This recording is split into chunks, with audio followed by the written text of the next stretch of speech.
नमस्कार, times of Swaraj में आप सबों का स्वागत है और मैं हूं संतोष सिंह। और आज हम टाइम्स ऑफ स्वराज में चर्चा करने जा रहे हैं कि आज शिक्षक संघ ऐसे शिक्षकों की लड़ाई को लेकर आज सड़क पर थे जिनकी लड़ाई सदन में भी चल रहा है, लेकिन सरकार ने पूरी तौर पर उनके इस डिमांड को खारिज कर चुका है। कल एमएलसी संजीव सिंह ने ये सवाल खड़े किए थे कि जो भी सक्षमता पास शिक्षक हैं उनको सेवा निरंतरता का लाभ मिलना चाहिए। 0 आवर में ये सवाल उठा था, लेकिन शिक्षा मंत्री ने यह कहते हुए खारिज कर दिया कि ये इनकी नई नौकरी है और अब इनको 2 वर्ष का प्रोबेशन पीरियड भी होगा और बाकी जो बिहार सेवा संहिता है उसके तहत अब उनकी नई नौकरी मानी जाएगी। आज उसी के खिलाफ और कई मुद्दों को लेकर धरना हुआ है। सर, आपके धरना से तो पहले आपकी डिमांड को सरकार ने खारिज कर चुका है। हम तो शुरू से कह रहे हैं, अभी तक सरकार ने सेवा निरंतरता नहीं मानी है, उसी का विरोध करने के लिए हम लोग सड़क पर आज उतरे हैं।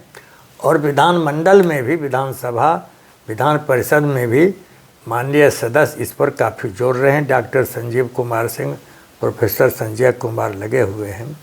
सेवा की निरंतरता तो ये 3 काम में दे चुके हैं। प्रधानाध्यापक जो बिहार लोक सेवा आयोग से बहाल हुए, उनका सेवा अनुभव स्थानीय निकाय में नियुक्ति तिथि से जोड़ करके ली गई। पहली बात उन्होंने मान ली। उसके बाद जो डाइट है, जो लेक्चरर बहाल किया, वह भी अनुभव हमारे नियोजित शिक्षक ही हुए लेक्चरर में, डाइट में। 2, तीसरा जो नियमावली है 23 की, उसमें उन्होंने लिखा है वेतन संरक्षण का लाभ दिया जाएगा। तो किस वेतन संरक्षण?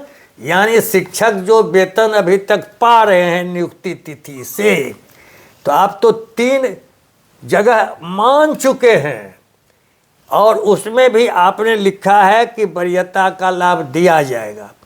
लेकिन जो ऑन प्रोबेशन है वे हैं बिहार लोक सेवा आयोग से नियुक्त जो हैं, उनके लिए अलग नियमावली है, बिहार अध्यापक नियमावली। उसमें उनका 2 साल प्रोबेशन है। हालांकि वह भी सामान्य प्रशासन विभाग के नियम के खिलाफ है। 1 ही साल अभी तक है, तो वहाँ भी उन्होंने खिलाफ किया। हमारा जो 2023 का है विशेष शिक्षक नियमावली, वहाँ कहीं भी ऑन प्रोबेशन है ही नहीं। माननीय शिक्षा मंत्री नियमावली पढ़ते ही नहीं हैं।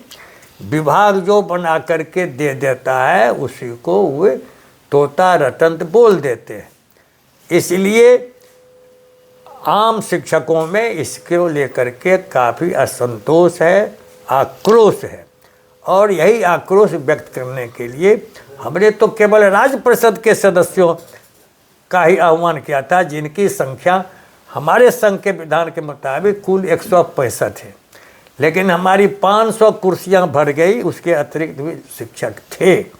अब उनकी प्रमुख मांग सेवा निरंतरता हो गई। 1, स्थानांतरण ऐच्छिक हो। निदेशक ने एक निकाल दिया कार्यालय आदेश।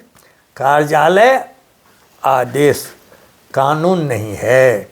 बार बार आपसे कई बार हमने बात की है, आज माननीय मुख्यमंत्री को भी पत्र भेजा है कि आपका नौकरशाह अनुच्छेद 13 नहीं पढ़ता है।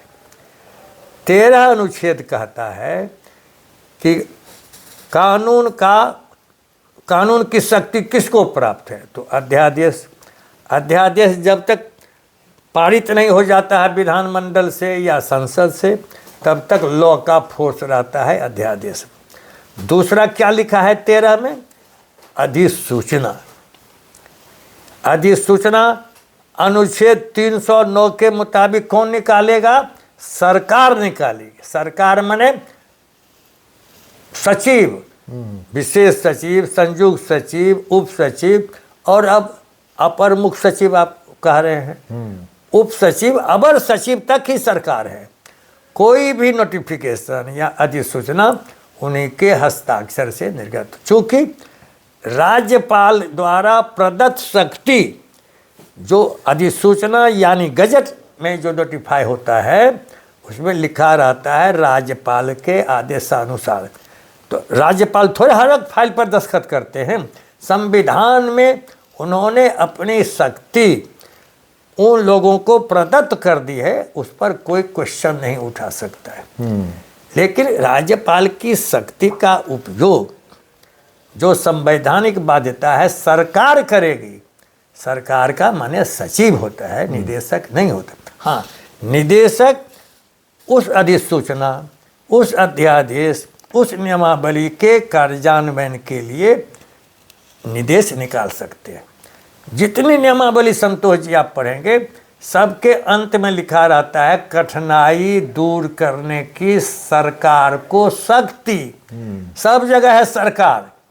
तो कठिनाई जो स्थानांतरण में हुई, या माननीय मुख्यमंत्री ने जो 20 नवंबर को घोषणा की कि नियोजित शिक्षक सब अपने अपने विद्यालय में बने रहेंगे, और फिर निदेशक पंकज बाबू जो निदेशक प्राथमिक है, उन्होंने एक आदेश जारी कर दिया। क्या कर दिया कि सरकार ने नियम स्थानांतरण पदस्थापन नियमावली के रद्द करने के परिणाम स्वरूप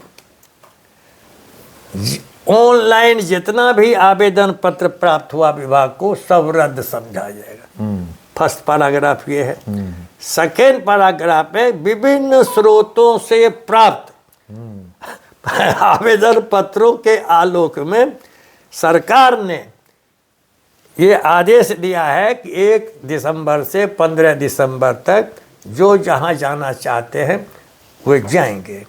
ये आपको तो पावर ही नहीं है, यही आप बजाबते एक अधिसूचना निर्गत कर दीजिए। इसीलिए हमारी लड़ाई थी, हम शुरू से ऐच्छिक का स्थानांतरण मांग रहे हैं, क्योंकि मास ट्रांसफ़र का दंश माननीय लालू प्रसाद की सरकार में जो मास ट्रांसफ़र हुआ था माध्यमिक शिक्षकों का, पूरी व्यवस्था शिक्षा की चरमरा गई थी। इसलिए बार बार माननीय मुख्यमंत्री के यहाँ जाकर शिक्षा मंत्री को, माननीय संसदीय कार्य मंत्री के दिमाग में रखा कि सारा चौपट हो जाएगा, ये नौकरशाह का मन बढ़ गया है, इसको नियंत्रण कीजिए, ये नाश कर देगा जो आपकी उपलब्धि है। और उन्होंने माननीय संसदीय कार्य मंत्री ने, हमारे दोनों एमएलसी संजय बाबू ने माननीय मुख्यमंत्री से 18 की रात में तय करवाया कि नहीं, मास ट्रांसफ़र नहीं होगा। तदनुरूप उन्होंने घोषणा की। लेकिन आज का धरना हमारा था कि आपने कोई घोषणा जो की है, जैसे 10 से 4 घोषणा कर दी, नौकरशाह लागू होने नहीं दिया, तो ये आपको बेइज्जत करा रहा है नौकरशाह। आज भी 20 नवंबर के बाद 21 को 22 को अधिसूचना निर्गत कराते, और इसीलिए ये आक्रोश है।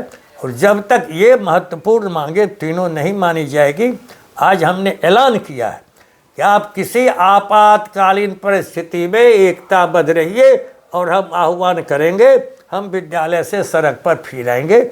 आज तो 4 दिन का विधानमंडल था, विधानमंडल का सत्र फरवरी में बजट सत्र कुछ दिनों तक चलता है, और ऐसी कोई इमरजेंसी हो जाएगी तो हम जनवरी में, दिसंबर में भी फिर आह्वान करेंगे। लेकिन इसको हम छोड़ेंगे नहीं। शिक्षकों के सम्मान से बढ़ करके कोई चीज़ नहीं होती है। संतोष जी, इसको हर समय ध्यान पर रखें। लेकिन सदन में जो बातें नीतीश कुमार ने बोला जो बात रखे, अभी ठीक सदन शुरू होने से पहले उस बात को अपने तरीके से 10 से 9:30 उन्होंने किया, ठीक है, उसको जारी किया। मुख्यमंत्री सार्वजनिक मंच से घोषणा किए कि भाई अब ये विशेष शिक्षक जो जहाँ हैं उसी स्कूल में विशेष शिक्षक के रूप में वो कार्य करेंगे। आज लगभग 9 दिन से 10वां दिन होने जा रहा है, अभी तक इसको लेकर कोई अधिसूचना जारी नहीं है। और जिस बात का को रद्द कर दिया गया मुख्यमंत्री की तरफ से, उसकी चिट्ठी फिर तुरंत जारी हो गई कि भाई इस तरीके से हम तबादला करेंगे। तो ये दोनों चीज़ें जो दिख रही हैं, क्या आपको लगता नहीं है कि कुछ न कुछ चीज़ें शिक्षा विभाग में चल रहा है जो सहज नहीं है? चूँकि नौकरशाह की इच्छा के प्रतिकूल माननीय मुख्यमंत्री का फैसला हुआ, इसीलिए वो हर कोशिश कर रहा है कि इसको उलट दे, हर कोशिश। लेकिन यही सतर्कता और सावधानी मुख्यमंत्री को जो हमने पत्र भेजा है, इसकी कॉपी एक आपको मैं दे रहा हूँ, और फिर मैंने रिसीव करवाया है। अभी फिर 5 बजे हम लोग जा रहे हैं, डॉक्टर संजीव कुमार के साथ डिस्कशन करेंगे, और हम इसको छोड़ने वाले नहीं हैं जी। कि नौकर। और शिक्षा मंत्री क्या से क्या बोल देते हैं। माननीय मुख्यमंत्री को उन पर भी नियंत्रण करना चाहिए। माननीय मुख्यमंत्री बने सरकार, तो वो घोषणा कर देंगे, और विधानमंडल की घोषणा की एक मर्यादा है। जनतंत्र इसी को कहते हैं संतोष जी। हाँ, यही तो।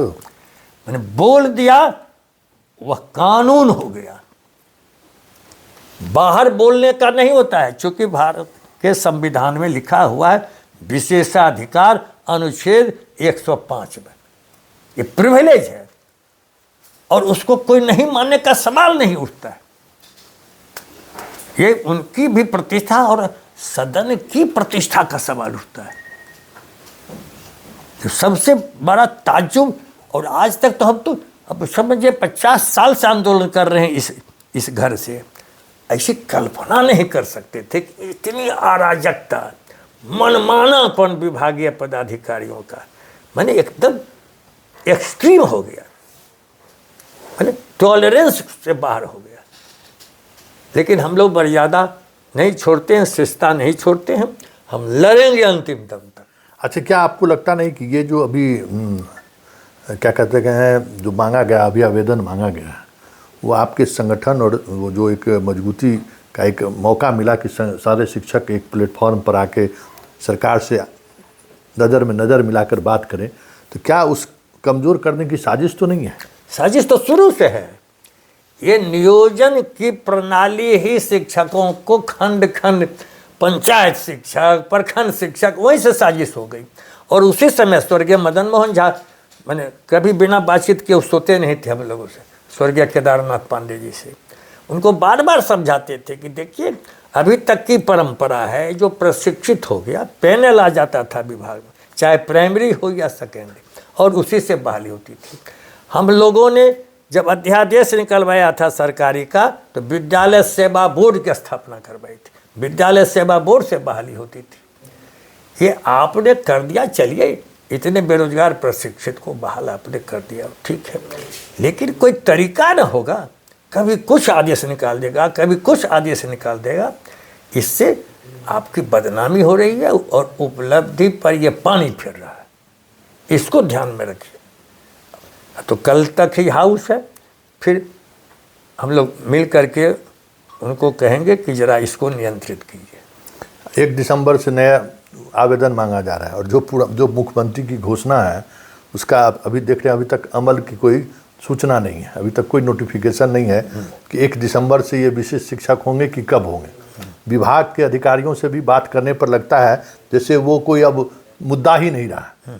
मतलब मुख्यमंत्री ने घोषणा कर दिया कि भाई आप जहाँ हैं वहीं आपको राज्यकर्मी का दर्जा दे दिया जाएगा। तो अब उस मुद्दे पर विभाग का न मंत्री न अधिकारी, जब समय सीमा की बात हो रही है तो हो जाएगा ना, अरे घोषणा मुख्यमंत्री कर दिए, तो मतलब मुख्यमंत्री घोषणा कर दिए, तो मुख्यमंत्री की घोषणा के तिथि से होगा या फिर कोई नई व्यवस्था लागू होगी, उस पर मंत्री भी चुप हैं और विभाग भी चुप है। क्या आपको लगता है कि फिर कुछ न कुछ साजिश चल रही है? निश्चित लोग जो साजिश चल रही है वो सब बेनकाब हो जाएगी साजिश। शिक्षकों का जो आक्रोश है और जो एकता, धीरे धीरे जिन लोगों ने भ्रमित होकर के गलत फैसला ले लिया, हमारे आह्वान के साथ लोगों को लगा कि एक राजकर्मी नहीं बनने देंगे, अब वो जो औपबंधिक नियुक्ति पत्र पढ़ते हैं उसमें त्याग पत्र लिखा हुआ है तो बाप बाप करते हैं। गोपाल झा का भी हमने उदाहरण दिया अपने भाषण में, उनकी बेटी ले करके आई औपबंधिक चिट्ठी, तो गोपाल जी हे बाप रे की लिख दिल के हो महासचिव, कैसे त्याग पत्र देता, हाँ गलिए कथी ले त्याग पत्र लिख दिलक। हमने सबको मना, कोई त्याग पत्र लिखने का सवाल नहीं उठता है। यह अवैध है। विशिष्ट शिक्षक नियमावली की धारा 3-4 में कहीं नहीं लिखा हुआ है कि पुराने जो नियोजित शिक्षक जो सक्षमता उत्तीर्ण हैं वे विद्यालय में योगदान के साथ ही विशिष्ट शिक्षक हो जाएंगे। लेकिन बिहार लोक सेवा आयोग कि धारा 9 में है कि उनको नियुक्ति पत्र दे, चूंकि नई नियुक्ति है।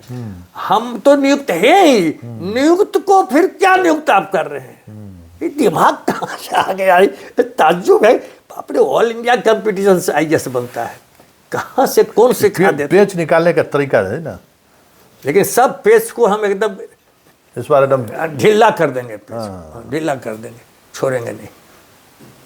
चलिए, हर पेच को ढीला करने का बात कर रहे हैं, देखना कह सकते हैं ये दिलचस्प होगा, क्योंकि जिस तरीके से ब्यूरोक्रेसी हर ऐसे सवालों को नज़रअंदाज ही नहीं कर रहा है, हर ऐसे सवालों को जो मुख्यमंत्री स्तर पर खड़े किए गए सवालों को भी वो इस तरीके से खारिज कर रहे हैं जैसे लगता है कि सरकार वही है। अब देखना ये होगा कि जो समयावधि वाली घोषणा सदन की में उन्होंने जो किया था उसको लागू होने में तो 10 महीने का समय लग गया, और विशिष्ट शिक्षक की बात जो मुख्यमंत्री मंच से घोषणा किए 10 दिन हो गए हैं। अब देखना ये है कि कब ये लागू होता है। लेकिन इन सबसे इतर जो सबसे महत्वपूर्ण सवाल है वो सवाल यही है कि सरकार भले ही बात गुणवत्तापूर्ण शिक्षण की कर रही है, लेकिन जो उनकी नीति है और जिस तरीके से चीज़ें चल रही हैं, क्या उसके सहारे बिहार में गुणवत्तापूर्ण शिक्षा का हक बच्चों को मिल पाएगा क्या? चलिए, इस सीधी बहस को यहीं ख़त्म करते हैं, फिर किसी नए मुद्दों के साथ हमारी आपकी मुलाकात होगी। फिलहाल इजाज़त दीजिए, नमस्कार।